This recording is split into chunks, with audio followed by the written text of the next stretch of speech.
thank you, dear students, parents, and teachers. I thank you that you may hear what I have to say, and I'm honored for your behalf, allowing me to speak to you all. As director of the education committee in this town, I am pleased to know that so many students go to your demanding high school. And I'm not here to criticize, but to assist. However, we wish to see further improvements, since our goal is to help the students in this community to excel in their future studies. A successful future begins with a successful education. And how do we from the Education Committee ensure of that? How do we reassure that we provide what is required to face the real world?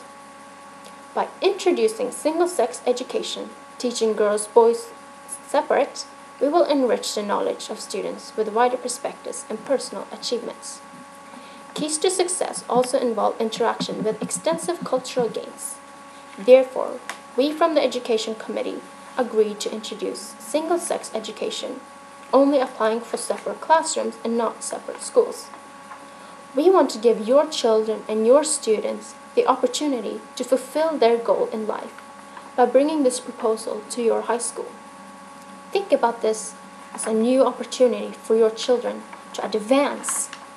Teaching girls and boys in separate classrooms would increase the concentration level and extend teaching methods adapted to gender.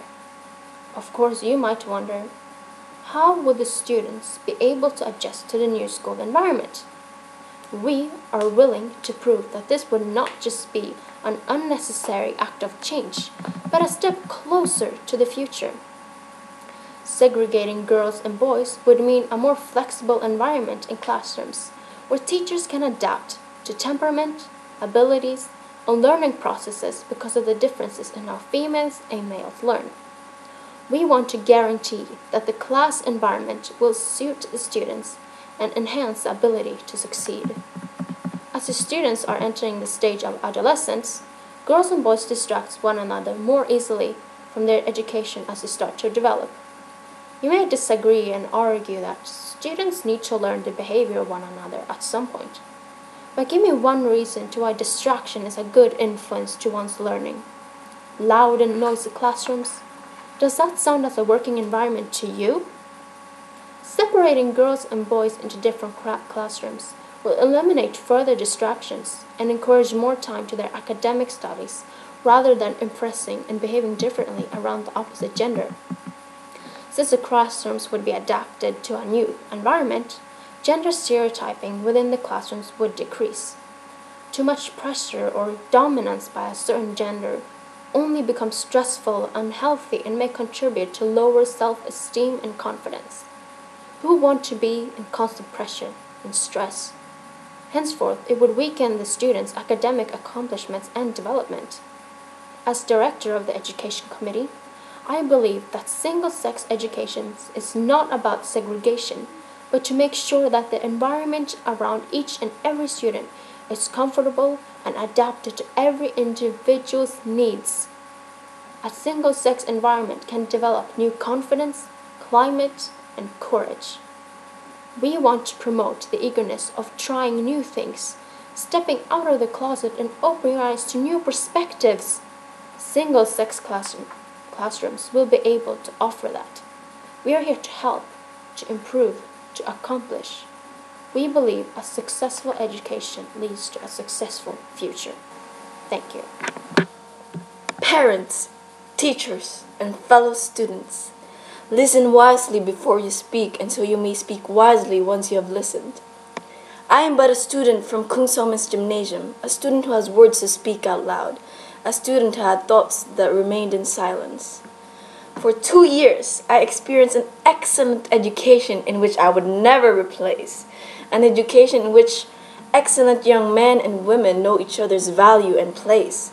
I am therefore standing here today not only for my voice, but for the voice of everyone wanting the same choice.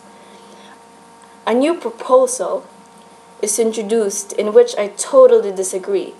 A proposal that believes that separating genders in high school is for the best.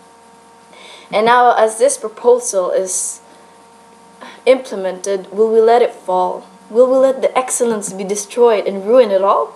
Hear my words, I say, and hear my words as I say no. For I do not welcome this proposal and therefore declare it as a foe. Why a foe, you may ask? Well, a foe to education. Parents, teachers, and fellow students, what is education? Is education only about getting into the top universities and having the best paid jobs in the future? Is education only about having the highest grades in class? No!